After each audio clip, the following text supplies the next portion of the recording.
नमस्कार, मैं हूं विनोद कुमार शुक्ला। अड्डा पर आपका स्वागत है।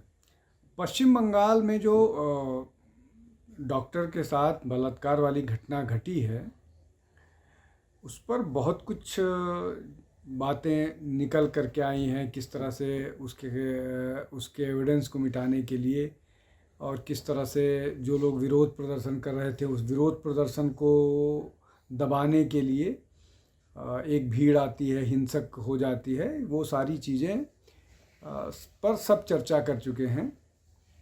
आज समझने की कोशिश करते हैं कि पश्चिम बंगाल सरकार किस तरह से इस पूरे मामले पर इतनी असंवेदनशीलता के साथ इसको निपटने की कोशिश कर रही है, जो न केवल असंवेदनशील दिख रहा है बल्कि हास्यास्पद भी लग रहा है। सबसे बड़ी बात यह है कि आज पश्चिम बंगाल की मुख्यमंत्री, जो गृह मंत्री का दायित्व भी है, गृह विभाग का दायित्व भी उन्हीं के पास है और स्वास्थ्य विभाग का भी दायित्व उन्हीं के पास है, उन्होंने इस घटना के विरोध में एक मार्च निकाला। ये जो रेप वाली घटना घटित हुई है, इसके खिलाफ, इसके विरोध में एक मार्च निकाला। अब सामान्यतः जो विरोध प्रदर्शन होता है, वो जब कोई सरकार, जब कोई इस तरह की व्यवस्था उसको निपटने में नाकामयाब होती है। अब यहाँ पर कौन नाकामयाब हुआ है? कौन सी संस्था ऐसी है जो नाकामयाब हुई है, जिसके खिलाफ ममता बनर्जी प्रदर्शन कर रही हैं? उन्होंने भीड़ जमा कर प्रदर्शन, और वो डिमांड क्या कर रही हैं? उन्होंने जो परपेट्रेटर्स हैं, जो जिन्होंने गुनाह अपराध किया है, उनके लिए फांसी की मांग कर रही हैं। फांसी की मांग कैसे होगी? फांसी कैसे होगी उनको? फांसी उनको होने के लिए सबसे पहला तरीका है कि जो लोग अपराध में शामिल हैं, उनकी गिरफ्तारी हो, उनके खिलाफ सबूत जमा किए जाएं, मामला अदालत में जाए, फास्ट ट्रैक किया जाए। उसके बाद उनको गवाहों, सबूतों और बाकी सब के आधार पर इस गुनाह की इसका दंड दिया जाए, इस अपराध का दंड दिया जाए। अब ये सब करेगा कौन? ये सब इनिशियल लेवल पर ये जिम्मेदारी राज्य सरकार की थी। राज्य सरकार की मुखिया कौन है? राज्य सरकार की मुखिया ममता बनर्जी हैं। राज्य सरकार की मुखिया के अलावा राज्य के जो पुलिसिंग की जिम्मेदारी है, वो किसकी है? गृह मंत्री की होती है। गृह मंत्रालय किसके पास है? ममता बनर्जी के पास है। जहाँ पर ये घटना घटी वो एक अस्पताल है। अस्पताल किस मंत्रालय के अंतर्गत आता है? वो स्वास्थ्य मंत्रालय के अंतर्गत आता है। स्वास्थ्य मंत्रालय किसके जिम्मे है? ममता बनर्जी के जिम्मे है। तो ये ममता बनर्जी प्रदर्शन किसके लिए कर रही थी? क्या बताने की कोशिश कर रही थी? क्या वो ये प्रदर्शन अपने खिलाफ कर रही थी? और अपने खिलाफ प्रदर्शन करके वो बताना क्या चाह रही थी? तो ये एक बड़ी महत्वपूर्ण बात है और इसको समझने की ज़रूरत है। ये इसी तरह से ममता बनर्जी इसी तरह से पश्चिम बंगाल की जनता को मूर्ख बनाती हैं। पश्चिम बंगाल की जनता को, और उनके पास सबसे बढ़िया है कि वो बंगाली और नॉन बंगाली सेंटिमेंट वो कर देंगी और उस पर चुनाव जीत जाएंगे और उनको इस नाते वोट भी पड़ेगा। और यही डर है कि इतनी सारी बीभत्स घटनाओं के बावजूद भी केंद्र सरकार हिम्मत नहीं जुटा पा रही है कि वहाँ पर राष्ट्रपति शासन लगाया जाए, जो कि अब वहाँ लगा दिया जाना चाहिए। कोई दूसरा चारा नहीं है पश्चिम बंगाल में कानून और व्यवस्था को बहाल करने के लिए। चुनाव के बाद की हिंसा समझ में तो नहीं आती है, लेकिन चुनाव के बाद हिंसा में दो राजनीतिक दलों का मामला होता है। यहाँ किसी राजनीतिक दल का मामला नहीं है। अब एक और मामले को विवादास्पद बनाने की कोशिश की जा रही है। लगभग 29 जो लोकसभा के एमपी हैं तृणमूल कांग्रेस के, उनमें से 11 महिलाएं हैं। अब बीजेपी ने आज उनको ट्वीट करके बीजेपी ने आज उनको गूंगी गुड़िया कहा है। बीजेपी का अपना राजनीतिक वो मसला है, उन्होंने उनको गूंगी गुड़िया कहा है। और उसका कारण है कि जब से घटना घटी हुई है, इसमें न कांग्रेस का बयान आया, तृणमूल कांग्रेस की जितनी भी नेता हैं, महिला नेता, वो वुमेन एम्पावरमेंट की बात करते हैं, महिला सुरक्षा की बात लगातार करती हैं, सबसे वोकल रहती हैं। विशेष रूप से एक पूर्व पत्रकार और एक पूर्व बैंकर, ये जो दो हैं, एक राज्यसभा में है, एक लोकसभा में। अगर सिर्फ लोकसभा में 11 हैं, राज्यसभा का मिला करके बहुत सारा, और महिला मुख्यमंत्री हैं। तो ये पूरा का पूरा लगभग 38% महिला सांसद तृणमूल कांग्रेस की लोकसभा में है। इन परिस्थितियों को अगर आप देखते हैं तो ये जो प्रदर्शन हो रहा है, ये प्रदर्शन से क्या हासिल होने वाला है? इस प्रदर्शन से कुछ नहीं हासिल होने वाला है, सिवाय इसके कि ये पश्चिम बंगाल की जनता को मूर्ख बनाने की, बेवकूफ़ बनाने की, ठगने की कोशिश है, जो हमेशा से होता रहा है। पश्चिम बंगाल की जनता लगातार ठगी जाती रही है, और उनको और कोई नहीं ठगता रहा है, उनकी अपनी मुख्यमंत्री ठगती रही हैं। अपीजमेंट के नाम पर उनकी ज़मीनों पर कब्जा हो रहा है, अपीजमेंट के नाम पर उनकी महिलाओं के साथ गलत काम हो रहा है, अपीजमेंट के नाम पर बहुत सारी चीज़ें हो रही हैं। अब यहाँ जो घटना है, जो रेप वाली घटना है, ये तो बीभत्स घटना है, और संवेदनहीनता की पराकाष्ठा नजर आएगी जिस तरह का व्यवहार तृणमूल कांग्रेस के नेता, तृणमूल कांग्रेस की सांसद, तृणमूल कांग्रेस की मुख्यमंत्री या तृणमूल कांग्रेस के वहाँ के पश्चिम बंगाल के कार्यकर्ता काम कर रहे हैं। कहीं से संवेदनशीलता नहीं नज़र आ रही है महिला के साथ, और जो लोग विरोध कर रहे हैं उनको टारगेट करके गिरफ्तार किया जा रहा है, उन पर दबाव बनाया जा रहा है कि वो जो भी उन्होंने विरोध में कहा है, ट्वीट किया है, या विरोध प्रदर्शनों में ना जाएं। इस तरह का लगातार दबाव बनाया जा रहा है।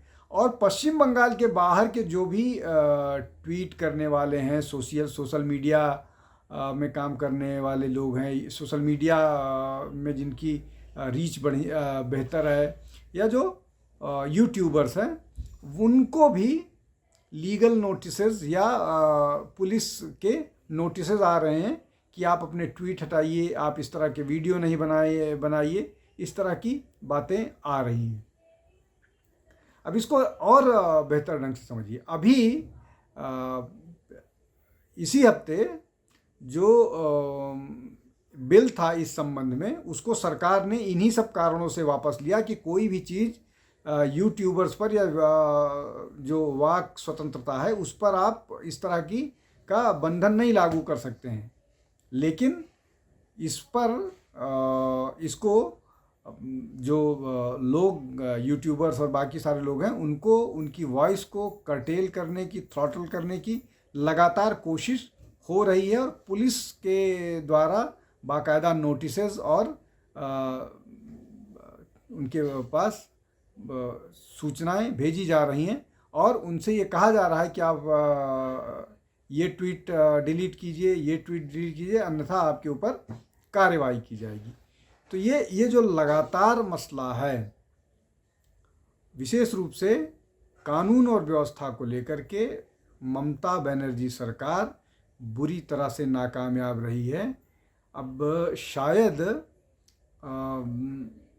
भाजपा की सरकार, जिसको किसी ज़माने में ये बोला जाता था कि ये उत्तर भारतीयों की, बनिया ब्राह्मणों की पार्टी है, उसका दायरा अब पूरे देश में बढ़ गया है, और बहुत सारे लोग उसको सपोर्ट करने वाले हैं। उसके सपोर्टर्स अब सारे राजनीतिक दल में, पश्चिम बंगाल में भी हैं।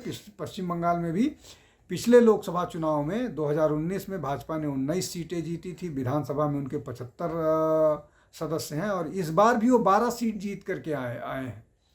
तो पश्चिम बंगाल में भी उनका प्रेजेंस है। वो पश्चिम बंगाल में तृणमूल वो लेफ्ट फ्रंट को और कांग्रेस को उन्होंने पछाड़ा है, और वो मजबूती के साथ वहाँ काम कर रहे हैं। तो अब ये जो मैं बात कह रहा था कि ये बीजेपी वहाँ राष्ट्रपति शासन लगाने का हिम्मत इसलिए नहीं जुटा पा रही है कि जो व्यक्ति जो नेता अपनी गलती पर विरोध प्रदर्शन करता के भीड़ वो करता है, उसकी स्ट्रेटजी, उसकी टैक्टिक्स इस तरह की है, वो राष्ट्रपति शासन लागू होने पर कितनी भीड़ जमा करेगा और क्या करेगा। इस बात से बीजेपी और केंद्र सरकार वाकिफ़ है और जानती है। लेकिन क्या इस डर से इस तरह की घटनाओं को होते देते रहना चाहिए और ये कब तक जारी रहना चाहिए? क्या अगले चुनाव तक भाजपा इंतज़ार करेगी? भाजपा को इंतज़ार करना चाहिए। यहाँ तक कि जो जनता दल यू के प्रवक्ता हैं त्यागी जी, केसी त्यागी जी, उन्होंने तो स्पष्ट कह दिया कि ममता बनर्जी जो हैं वो जिस पद पर बनी हुई हैं उस पद को ग्रहण करने लायक नहीं है। जिस तरह से वो लगातार लॉ एंड ऑर्डर को लेकर के नाकामयाब रही हैं, जिस तरह से पॉलिटिकल किलिंग्स, जिस तरह से वहाँ जो वहाँ की देश की मेजॉरिटी कम्युनिटी, हिंदू कम्युनिटी है, वहाँ उनके साथ अन्याय किया जाता है, संदेश खाली हो गया, अनगिनत घटनाएं हैं। आप काउंट नहीं कर पाएंगे, इतनी घटनाएं। और उनमें ज़्यादा महिलाओं पर तालिबानी पनिशमेंट, महिलाओं को महिला संदेश खाली की घटना, ये सारी चीज़ें लगातार हो रही हैं और ममता बनर्जी प्रदर्शन कर रही हैं अपने सरकार के खिलाफ। इससे ज़्यादा हास्यास्पद कोई भी निर्णय किसी भी सरकार का नहीं हो सकता है। और इस निर्णय पर पूरे देश में एक राजनीतिक दल नहीं है, अनगिनत राजनीतिक दल हैं। कांग्रेस सबसे बड़ा राजनीतिक दल है, बाकी और सारे राजनीतिक दल हैं, समाजवादी पार्टी है, राष्ट्रीय जनता दल है, तृणमूल कांग्रेस खुद में है, उसके अलावा डीएमके है, उसके अलावा बीजू जनता दल है, उसके अलावा और भी बहुत सारे राजनीतिक दल हैं। वो इस मामले पर बोलने के लिए तैयार नहीं है, इसलिए कि सबको मालूम है कि जैसे ही आपने ममता बनर्जी की सरकार की आलोचना की, वैसे ही माइनॉरिटी वोट या माइनॉरिटी के लोग आपसे नाराज़ हो जाएंगे।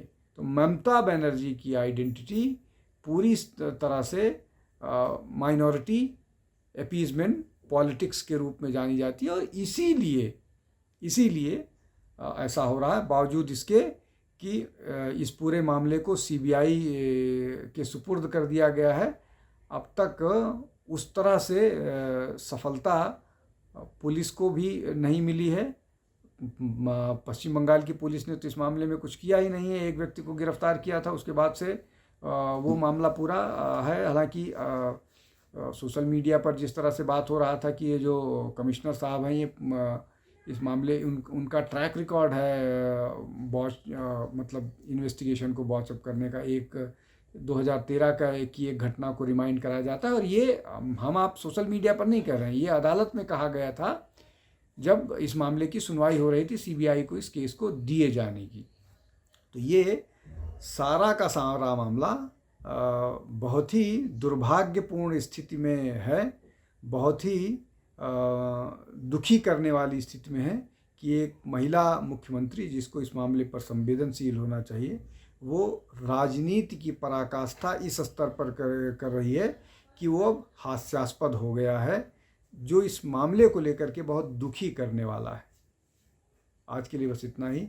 आप हमारे चैनल पर आइए, हमारे चैनल को लाइक कीजिए, शेयर कीजिए, सब्सक्राइब कीजिए और ज़्यादा से ज़्यादा लोगों तक पहुंचने में मदद कीजिए। बहुत बहुत धन्यवाद। नमस्कार।